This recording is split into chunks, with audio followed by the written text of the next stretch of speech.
All right, thank you for staying with us in case you're just joining us. And in case you've been with us, once again, thank you for keeping it daybreak. We are now shifting gears, talking about infertility. And imagine living in a society where childbearing is still held in high regard, in a society where voluntary childlessness has not been accepted, and therefore you cannot be able to, hide or, keep yourself from the stigma that comes with the fact that you cannot be able to bear children. Of course, a lot has been said, a lot has been done against women and even, I would say, men, because it's a problem that affects both men and women in the society who have not been able to give birth to a child, biologically speaking. And that is what we want to talk about this morning and discuss the kind of life that they have lived, and also some of the things that we need to understand when it comes to the fertility journey, the services that are available, and whether we are at a space where women and men can be able to access these services at a cost that is friendly to their pockets. Of course, that we will be breaking down, plus other matters that we are going to be discussing. You're a part of this conversation at Safin_Cheng at Citizen TV Kenya. But for now, allow me also to bring in the panel that I'm having this morning for this very important conversation. Sitting just next to me is Dr. Kireki Omanwa. He's a consultant obstetrician, gynecologist, and a fertility expert. He also serves as the president of the Kenya Obstetrical and Gynecological Society. Thank you for creating time for us. Thank you very much for inviting. And we have at the center there a very brave lady who will be inspiring us this morning. Her name is Lydia Ndiho. Lydia Ndiho is a manager, but most importantly is that she's a mother and an infertility warrior that battled infertility for 7 years before she came to that very brave decision of adopting a child. Thank you for creating time for us. Thank you for having me. All right, and we have Dr. Paul Kamau Koigi, a consultant obstetrician, a gynecologist who also heads the Department of Research, and he's also, should I say, a colleague in the profession somehow. He's the editor-in-chief of the Nairobi Hospital Medical Journal, and of course, he also serves as the deputy editor-in-chief of the Journal of Obstetrics and Gynecology of East and Central Africa. Karibu, colleague. Thank you. Seems like you're stepping your foot in the media industry. But once again, thank you, all of you, for creating time for us. And I want to just begin with you, Dr. Koigi, just to talk to us about how big of a problem we are discussing this morning. When we are talking about infertility, feel free to share with us what the stats tell us about the status of the situation in our country. How does it look like? Yes. Thank you for the opportunity to be here this morning. And normally, from a medical perspective, we look at infertility as difficulty in achieving pregnancy in a couple, that is a male and a female, who have what we call adequate exposure to the risk of pregnancy. So we consider the risk of pregnancy as being high when a couple is being able to have intercourse at least 3 times a week. And if they have intercourse at least 3 times a week, continuously for a period of at least a year, then we say that they are medically having difficulty in achieving conception. So as far as the numbers go, it's actually a very, very common problem. On average, we feel that around the world, most people generally don't come forward and declare that there's a problem. But even for those who are able to come out and stand up and declare that there's a problem from the medical perspective, the problem is as high as 1 in 7. 1 in 7. On average. And amongst those who are couples, when they come out looking for care, you find that 2 out of every 3 couples that look for care, if they're not pregnant, 2 out of every 3 are usually trying to achieve pregnancy. And that number is actually high enough to be an average of 1 in 4 couples in the country. Yes. All right, Dr. When he talks about those numbers, what do you read from the trends? And I know you also interact with these cases on a regular basis. As you weigh in on that subject of how big this a problem is for us as a country, what does the trend tell you, if you are now to interpret those numbers for us? First of all, thank you very much for inviting us here to talk about this very, very sensitive and stigmatizing topic. What basically Dr.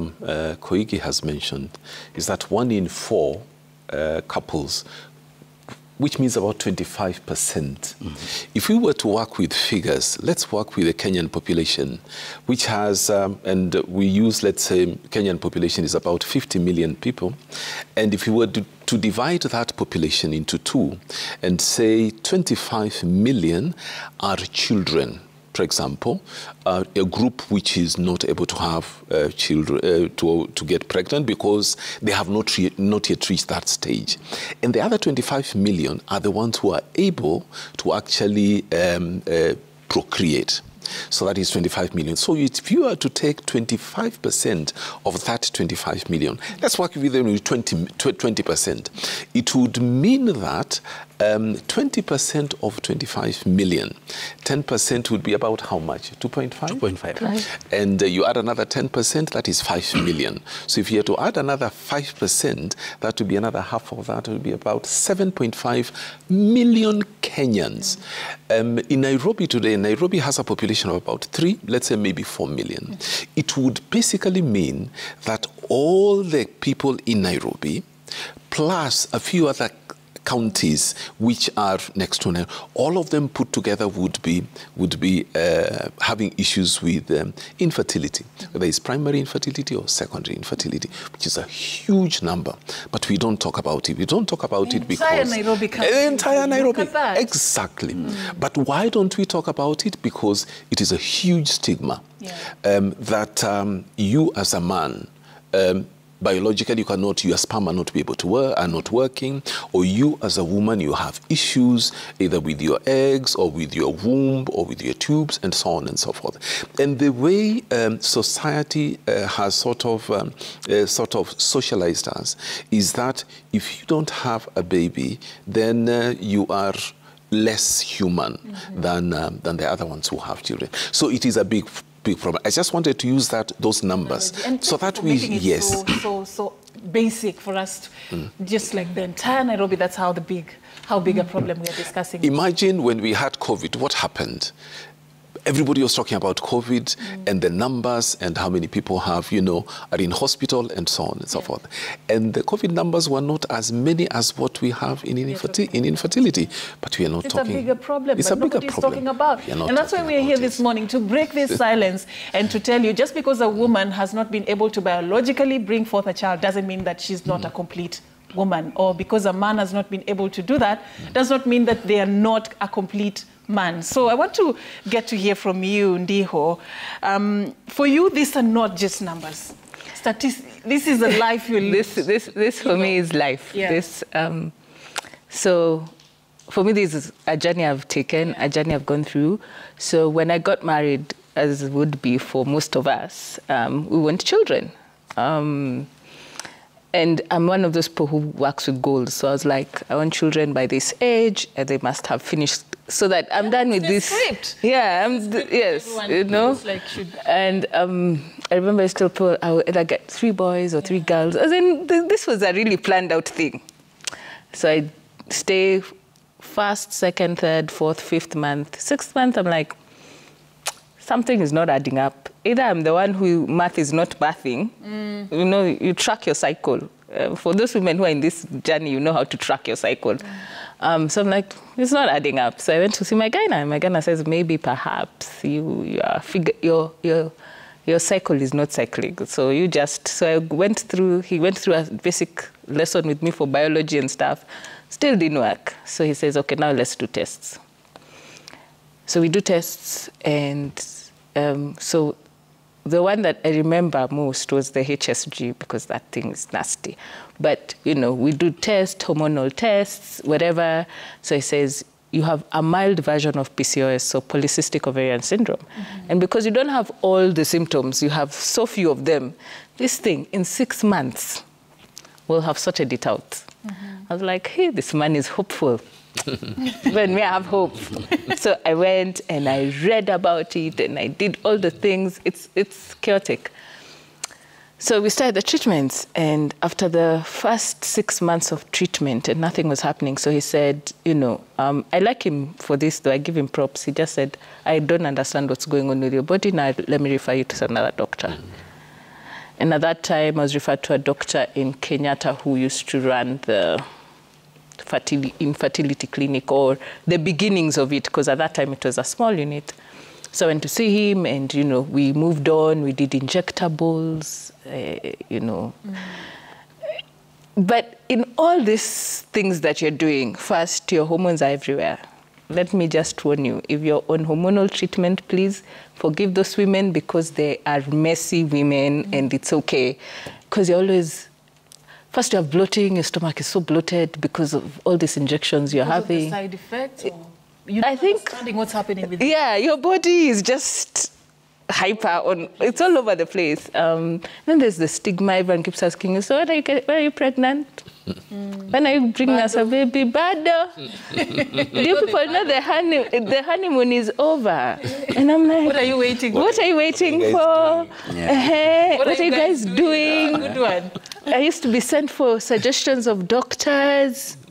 Unsolicited advice. Let me tell you, including my relatives have gone and sourced doctors. So I used to know every 2-3 weeks I'll be sent for, this is the newest specialist, this is the newest trial. I mean, do you want to go to India? Do you want to go to Turkey? Spain had more success with black couples. I mean, people were doing research for me without asking me for my opinion. This time, what was going on through Lydia's mind? A lot of hurt, a lot of pain, and a lot of loneliness. You know, it's a very lonely journey. If you go to, let me give an example of Dr. Kireki's clinic, because I've been there. All the women come with books. They read a novel.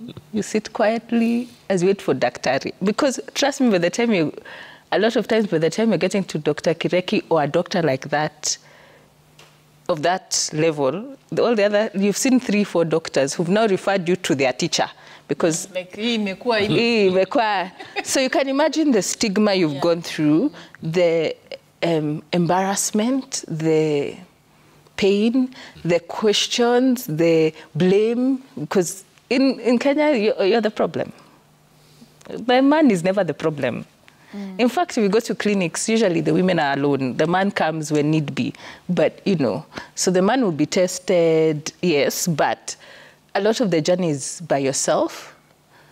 You don't know how to explain to people how you're feeling, because you're lonely, you're tired of being told the way this is your fault. A lot of women lose their marriages because I want a child now, and the child is not coming. It's really not coming. So for me now, after going through all so I did I did the fertility pills, then I did the injectables. The last round, when it was not successful, I was like, first the money aspect, the financial drain is a lot. Yeah, and we'll talk about that, Lydia. I want you to take us bit by bit, because there seems to be a lot that you went through. It's not an easy journey. No. To go through. But she talked about something, Daktari.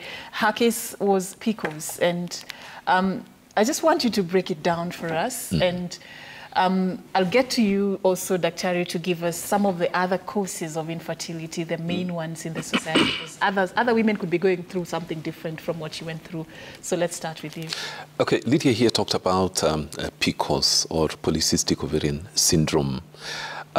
This is a syndrome which is not very well understood. About 20% of the patients that we see, young patients, the 20s, early 30s, actually come to us because they've been trying to have a baby, and when you do the test, you find actually they have this problem.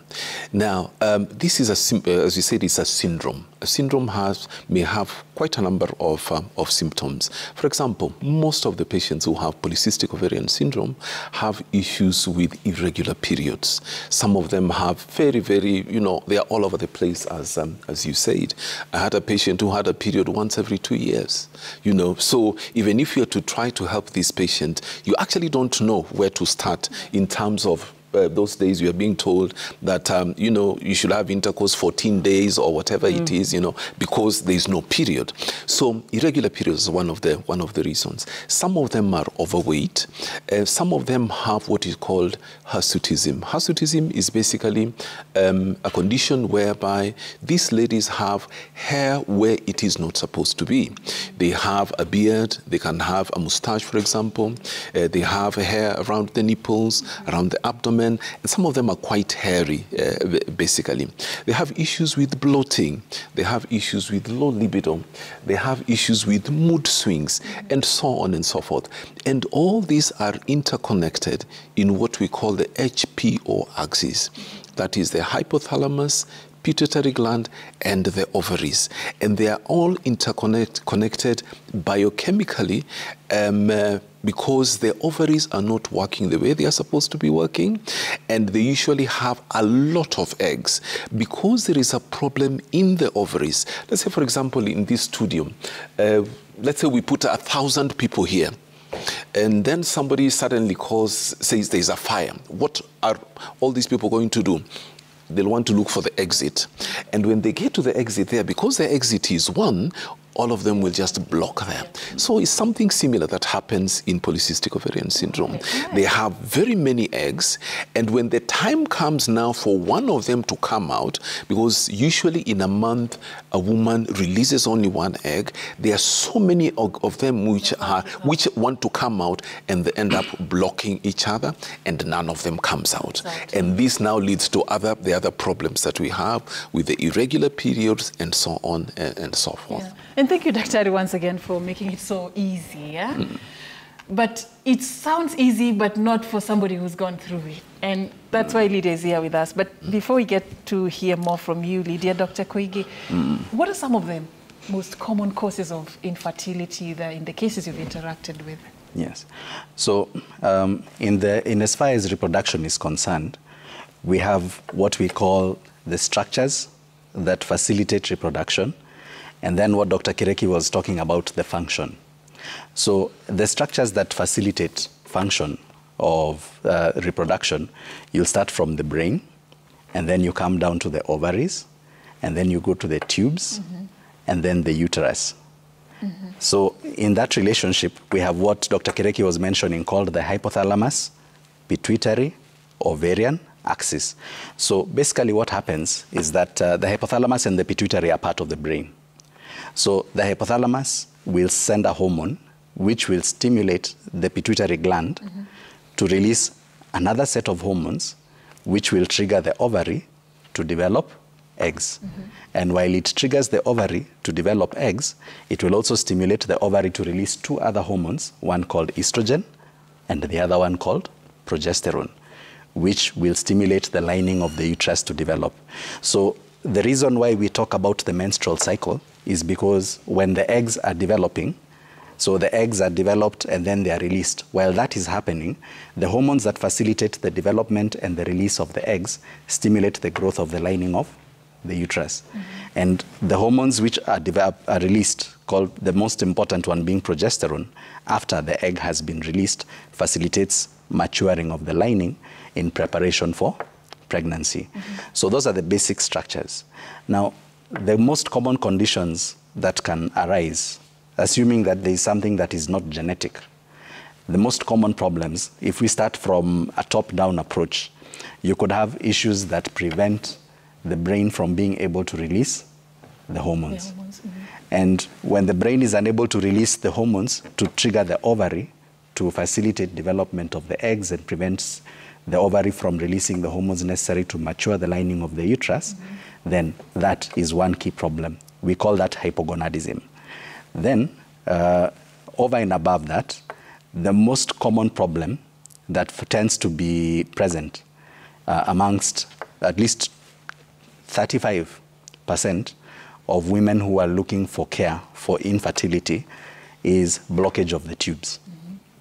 And blockage of the tubes is actually what happens when there's an infection that has been untreated and it damages the lining of the uterus and then climbs up through the tubes and causes scarring of the tubes. And when you have damage to the lining of the uterus, because at the end of the day, even if you manage to get a good quality egg and a good quality sperm that join together in the tube and travel to the uterus, the final thing that has to happen for a woman to be able to get pregnant is that that product of conception, what we call a zygote, it has to be able to stick into the lining of the uterus. And if that cannot happen, that's also another problem. That's also another problem. So those are the most basic problems, that you can have issues in the brain that prevent hormones from being released. You can have issues in the ovary, like what was being discussed by Dr. Kereki, like PCOS, which prevents the eggs from being released. So, and you can have problems in the tubes that cause the tubes to be blocked. And you can have problems within the lining of the uterus. All right, so Dr. Kereki, he has taken us into the internal yes. body system. Yes. Are there other external factors that can contribute to cases of infertility? Absolutely. And there are many of them. He's talked about now the brain and how it works. But the tubes, actually we see a lot of that.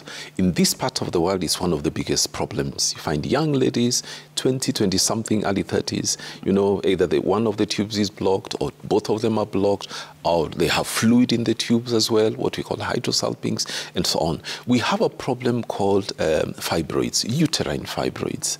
And uterine fibroids in this part of the world, or rather women who are of African descent, tend to have this problem more than Caucasians. You find about 30 to 60% of women of African descent in the reproductive period will have fibroids. The fibroids will vary in size and in location. We have what we call endometriosis. Endometriosis is a situation whereby, as he talked about, the lining of the womb, where that baby will implant and the baby starts to grow. Sometimes a bit of that lining is outside the womb. For whatever reason, we don't exactly know what the real mechanism is of this little bit of the lining being outside the womb. And it affects the tubes that Dr. Koigi talked about. It affects the ovaries. It can affect the intestines. It can affect where we have done a cesarean section, for example, and so on and so forth. This affects about 10 to 15% of women who have issues with infertility. We have problems with post-abortion complications. In this country, unfortunately, there are our statistics, which we got from the World Health Organization, about 400,000 or slightly over 400,000 abortions are done illegally, quietly. Luckily, most of them, nothing happens, but there is a portion of these abortions which end up having complications. What type of complications? We have, for example, sepsis, which can actually destroy the internal organs, can actually lead to death. And if it doesn't lead to death, then the tubes are affected, the ovaries are affected, the womb is affected, and so on. We have issues with hormones, what we call prolactin. Prolactin is a hormone which tells the breast to produce milk when a woman is expectant. There is a gland here, just the neck here, just be in front of the voice box, called the thyroid gland, a very, very important gland because it is sort of like the manager, quote unquote, of other hormones in the body. If the level is elevated or it's low, it's going to affect, fertility. One thing that the Kenyan population needs to know is, especially the ladies, is about age. It's a big, big problem. What age are we talking about? We're talking about 35 years. It is well known that fertility declines after 35 years. Why? Simply because when a lady starts having periods, let's say on average around 13, 14 years, every month she loses a certain number of eggs. And with ladies, you are born with a set number of eggs. Unlike us men, who continue producing sperm every 2.5 to 3 months.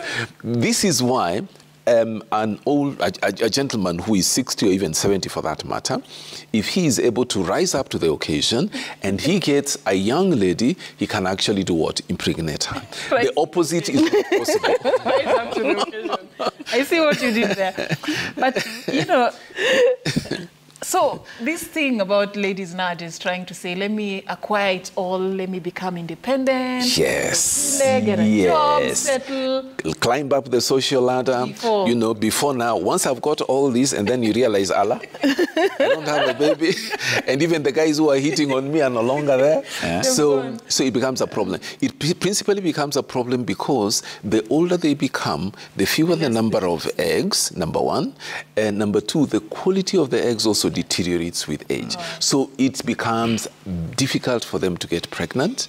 And if they do have a pregnancy, sometimes or most of the time, there is an increase in chances of these babies to have what we call chromosomal problems. Wow, so the earlier the better. The earlier the better. But yes. Not early below 18.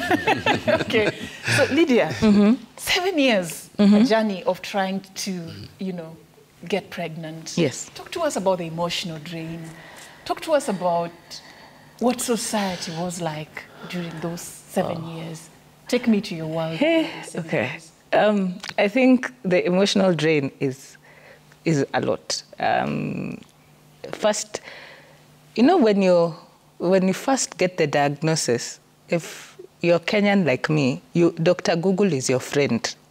So Dr. Google gives you different options of life. And you realize what Dr. Google told you is not what is happening. And when you ask the doctors, most doctors will be, these questions this girl has a meaning. Because you should ask Kireke. I go with the list. You know too much of what I want. You know, so I started, but then the search for answers will not lead you to where you want to go. So then the depression sets in.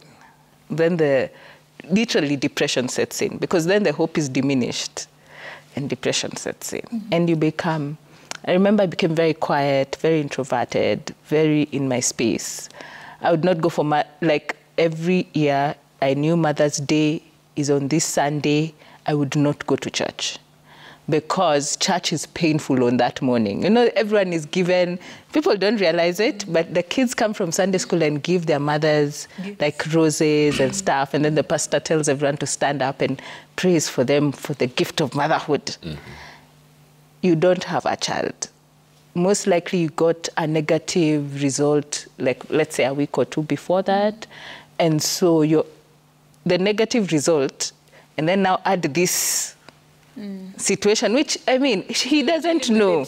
So you're dealing with it. Other people are receiving roses and saying, you're in your space. You're in the negative result you got a few days ago. You're in your depression, you're crying. Everyone is looking at you like, when you're not happy for people. And then it's a difficult thing to keep going for baby showers, because all your friends are, truthfully, most of the time, at least maybe for me, all my friends are getting pregnant. There was something, I used to say there's something in the water. Everyone is getting pregnant, so there are all these baby showers, there are all these things going on. And you have to go for them because they're your friends. There are birthdays for kids. All these things are happening. Life is moving on, but you feel like life is not moving on. So you're depressed, you're hurting, you're crying. There are times for me I just, you know, I would not go for social functions, because the other thing is, they will not tell you, is there's a schedule for your medicine. So at some point I was doing injectables, and there's a schedule that you have to keep, so that the higher chances of you doing an injection at the same time every day is better than you doing a haphazard schedule. So, you know, you have a schedule. So if that function falls under the preview of that schedule, I will not attend because I'm not carrying medicine to a public function. And then you see you're injecting yourself on the thigh and on your tummy. So your tummy is sore, you're just feeling unhappy. The sense of beauty ends. You don't feel beautiful anymore because you're bloated, I mean, everything just feels bad. And then you add that to the stigma that comes. Yes, yes. So there's once I remember being judgmental. Yes, yes. The myths. The myth. What is the worst thing you ever heard about what people are saying?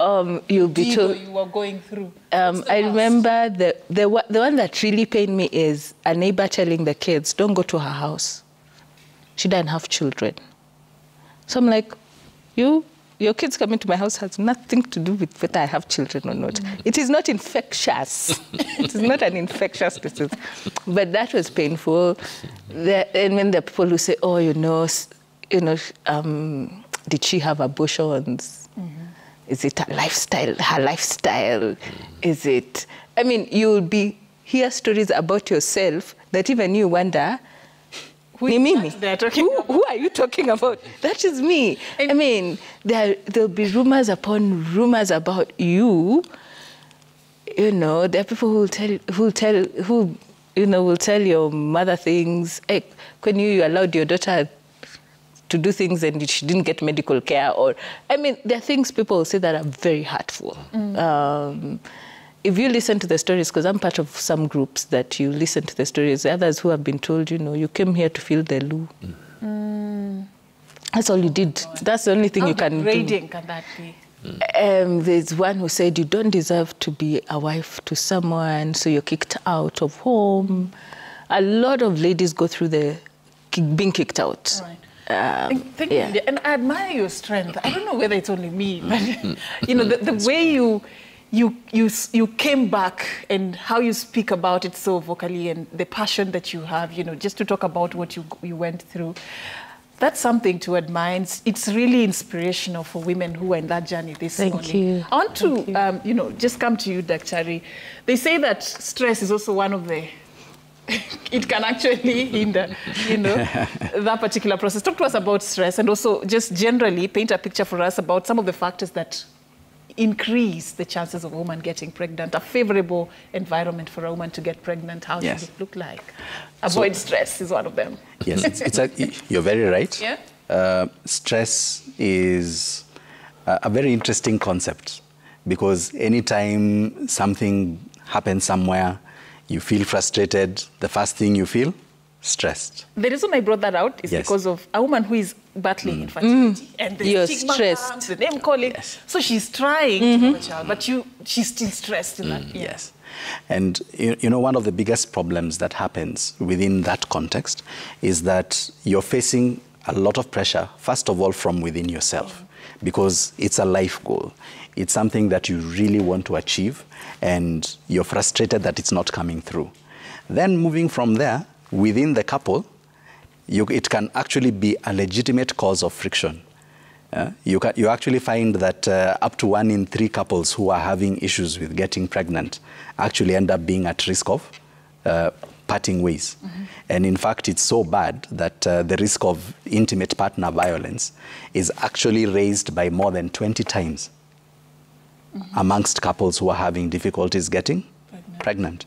The name calling, there's physical battery, there's the risk of the man saying, okay, now you're going to get a co-wife, or the risk of divorce or actual divorce, and the process of a systematic process that ultimately results in what is called socioeconomic disempowerment, whereby she's stigmatized, where she's being described as being bad, that children cannot go there, don't invite her for functions, and don't involve her in baby showers, and so on. And the real problem within that context is that you're going through a journey that is already frustrating, and within yourself, you're stigmatizing yourself because you feel bad about it. Within the couple, you're having issues within your marriage because of the same problem.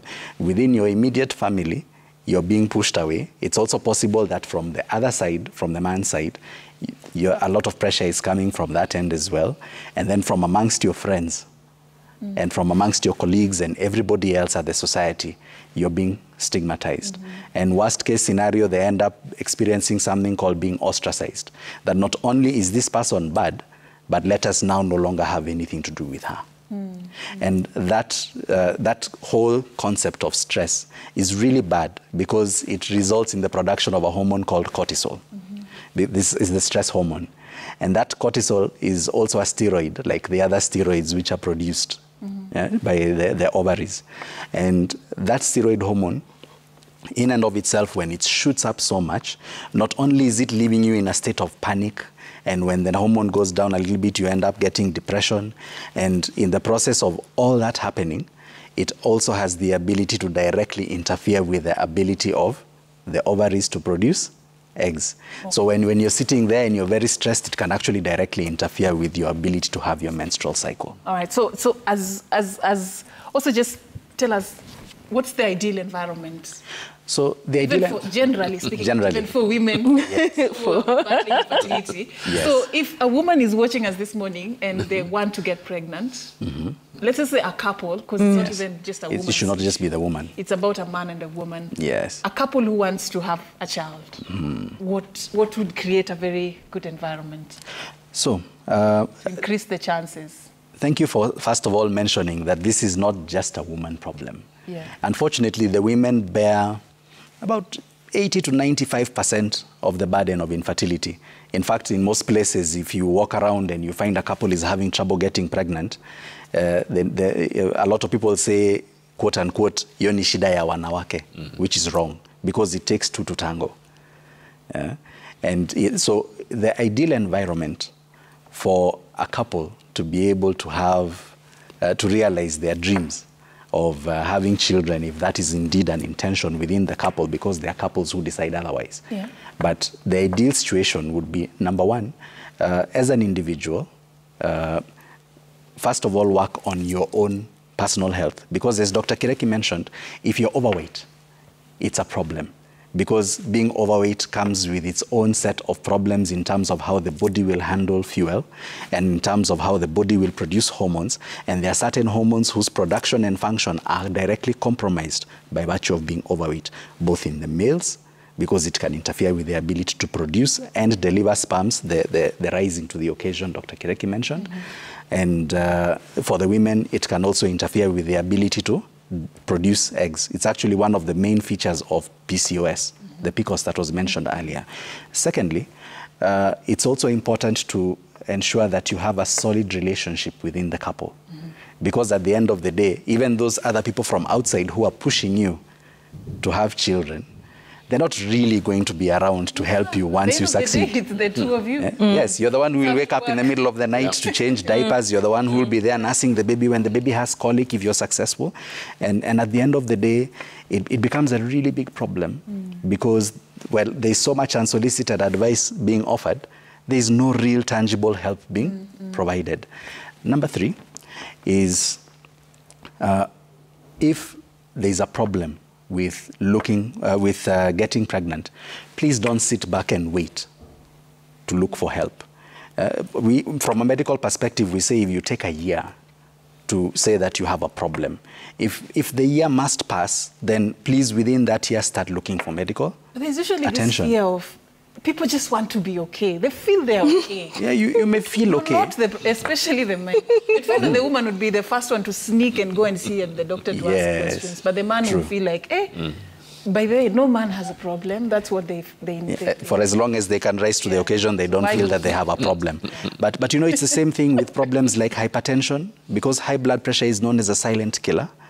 And somebody doesn't actually feel anything until the day they get a stroke and die. And it could have been avoided if they were just doing regular checkups. And even problems like diabetes, until you get terminal complications of diabetes, then you really don't feel like there's a problem. So looking for health care is a very big part of optimizing the environment. Okay. So if there's a problem, don't start waiting for long to seek care. So one of the things that we found even here in Kenya is that less than half of the people who are having this problem, whether it is the male or the female or the couple together, overall less than half of those with the problems in getting pregnant look for care. Secondly, among those that actually do look for care, they take at least 3 to 4 years before starting to look for care. And by the time that is happening, a problem which could easily have been resolved when it was easier has had the opportunity to escalate. And you see, the thing with problems is that when you leave them unmanaged, problems easily escalate into catastrophes. Right. So those are the 3 or 4 things that can be done. All right. And the 5th thing that would also really help would be if there is a problem that is identified, please don't just start at the low levels. As much as possible, try and get access to qualified care, because you find that in our country where healthcare is often very difficult to get, especially when you go down to the grassroots levels, uko mashinani.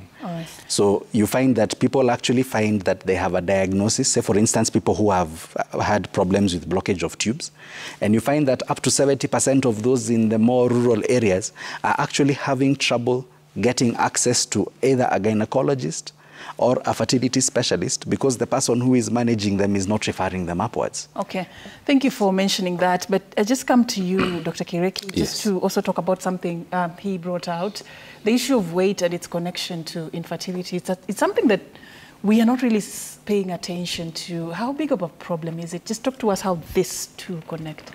Thank you very much. Now, according to the World Health Organization, being overweight, because there's a measure for weight, which is BMI, and we are supposed to be normal if it is less than 25. So if you have 25 and above, you are considered to be overweight. When it is 30 and above, you are considered to be obese. And if it's over 35, you are considered to be morbidly obese. Now, again, according to the World Health Organization, in the United States of America, about 60% of the women in the US have a problem with obesity. In Europe, it's about 30%. We don't have figures from this part of the world, but I think the problem is a lot smaller. Now, what is the connection between obesity and infertility? Obesity does affect men, it does affect women. Just from the physical aspect, against society, you look, hey, you are doing well because you have a kitambi. It means you are doing very. So it means you are doing well. Can be a cause of problem. It is a cause of problem. It is actually. It is actually a cause of problem. Oh. And on the female side, I think in this part of the world again, we like our women who are well endowed, in different places. So from the physical aspect, imagine you have your kitambi and your lady is also well endowed, and you are meeting to have intercourse. It's like having intercourse with 2 pillows in front of you. The man does not get where he's supposed to get, so it becomes a challenge. That is from the physical aspect. But now when you go back to the biochemical aspect, it is also a very big problem. Why? Because number one, women or basically all of us who are overweight or are obese for that matter, we have several problems. The first problem is basically what we call insulin insensitivity, and this actually affects all the other biochemical issues which take place in the body. With insulin insensitivity, you have a high level of insulin in the body, what we call hyperinsulinemia, and then with that we have something called where you have male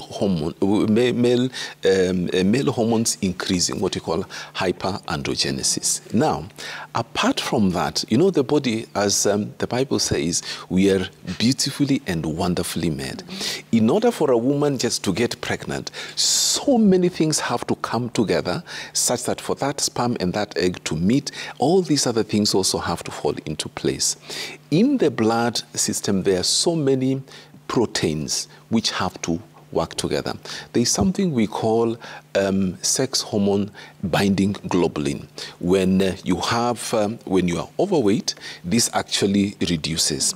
When it reduces, it means basically this sex hormone binding globulin binds with testosterone, the male hormone. So if it reduces, there is more testosterone circulating in the system. You remember we talked about issues with the ovaries, polycystic ovarian syndrome. That one is actually directly connected with that. Okay. And then the creation of the egg, for the egg to be released, the steroids that Dr. Koigi talked about also are affected. There is something we call growth hormone. There is something we call insulin growth factor factor binding protein. If it is not there. Now, there's something which is interesting. There's something called leptin. Leptin is also a protein which actually regulates our satiation. That when you've eaten, this leptin actually increases or decreases. When you have, when you're overweight, the leptin increases, and then basically what you want to do is you want to eat more.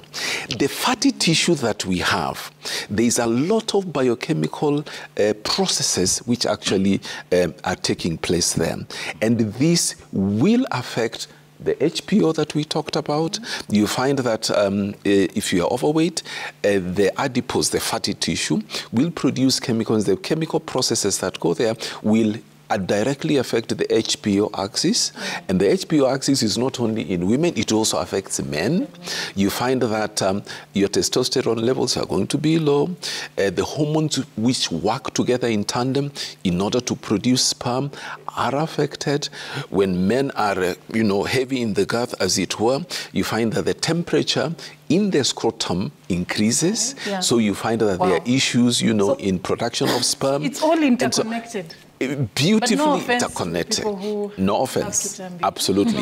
And then apart from that, when it is big, when you have excess tissue like that, there are other products, the other chemicals which are produced, which will affect implantation of the embryo in the womb, and so on and so forth. So they are all, beautifully interconnected. The question is, where do we get this balance such that we eat well, such that we have healthy habits, we have the right connections, and then we can be able to get.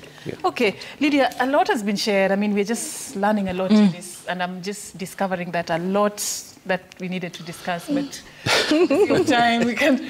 Lydia, I mean, at what point did you make that turnaround? Today you're a mother. Yes. And it's a decision you took very bravely. Yes. Talk to me about your adoption journey. So how did you get to that point? So after, I think it was the third IUI, and I was done. I weighed my options, and I was done. So my partner comes and says, let's adopt. And I'm like, let me think about it. And the reason being, that is a total, for me, I felt that is a total change of direction. But anyway, so a few months later, I said, okay, let's adopt, filled in the paperwork. So in Kenya, adoption does not start in a children's home. It starts at an adoption agency. So you go to an adoption agency, you fill in the paperwork.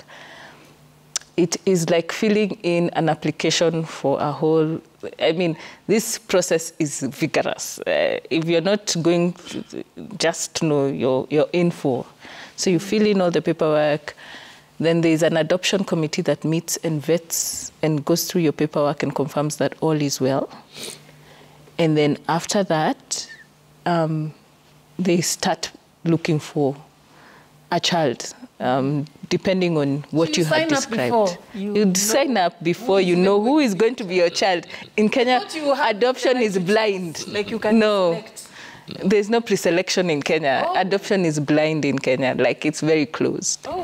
So with the photo of the couple or the photo of the single person, the social worker from the adoption agency now contacts the network of social workers in all the children's homes and confirms who has a free child for adoption. And a child who is free for adoption in Kenya is a child who the police cannot trace where they come from. So they were dumped somewhere, they cannot be traced. Or a mother gave up that child for adoption, which is called a mother offer. So the network is activated, and sometimes it can take up to 3 years to get a child because the police have to do their due diligence, which takes about a year. They're given a year by law to make sure that this child is free for adoption. They can't trace their relatives, their grandma, as in they can't trace this child anywhere.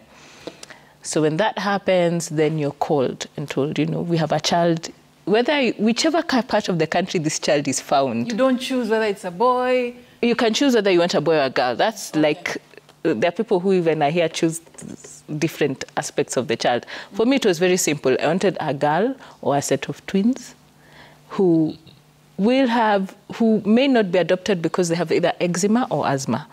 That's the only thing I had as my requirement. Anything else, I was okay.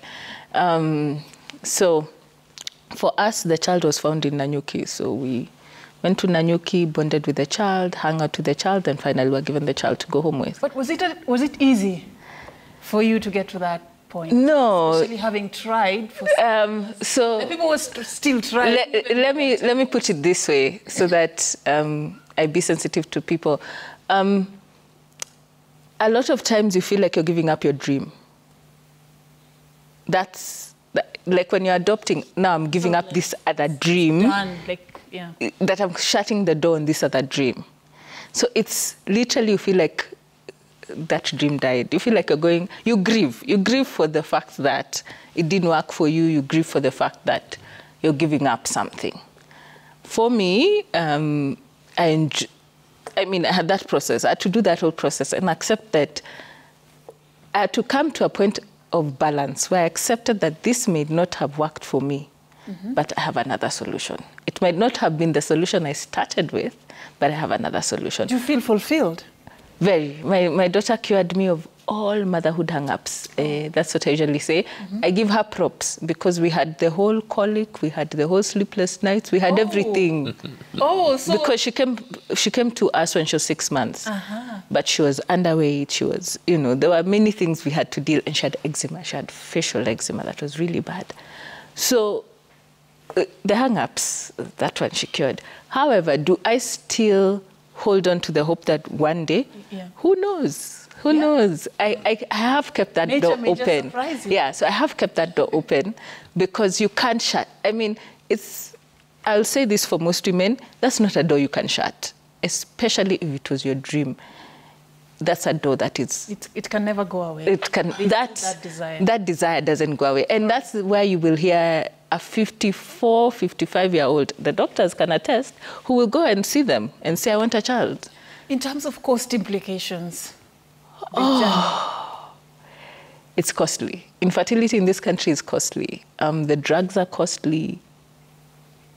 Actually, truthfully, the doctors have really tried with their doctors' fees. But the rest, they are costly. All right. Because IVF on a normal day is about 500 to 600,000, depending on whatever protocol you're on. Because how many would afford that? The other thing I will say is, I have learned is that every woman is unique. Our hormones don't work the same way. Yeah. So what will have worked for me, I cannot share it with you. It's okay. So how many of us can afford 500 to 600,000 to do IVF? And it is not covered by NHIF, which I think we need to relook at. Okay. But yes. This is a conversation that definitely deserves another sit down, but 30 seconds each, Dr. for your final round of remarks. Take advantage of this to tell us if this is a problem that can be addressed. The services, are they available? Are they affordable? How many experts do we have? Let me start with you, then you'll close in for us. All right. 30 seconds, kindly. All right, thank you. So infertility is actually an extremely common problem globally and in Kenya. And we have about 30-odd specialists in the subject. We're actually less than 30, but we are readily available. There are slightly over 10 fertility centers in the country, but there is a lot of support for this problem, and there are support groups, and there are a lot of opportunities, because if you don't find out what the problem is, you can't treat it. So we would like to invite all who are available to come over, and yes, they will be available to offer one-stop shopping care for that at our facilities. All right. Yes. The interest of fairness, Dr. 30 seconds. Thank you very much. First of all, thank you very much for this session. It is a big problem, as I highlighted right in the beginning.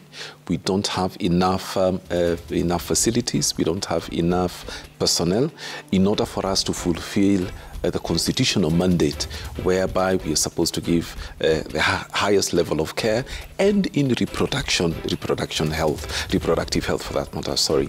So this is an issue which we as COGS, and I sit here as the president of COGS, we take very seriously, and we ask the government, we ask NHIF to actually come in and help. Even if it were to subsidize the cost, even by a half, it would make it more available to more of these patients. Thank you so much, and that's how we wrap it up right here on Daybreak.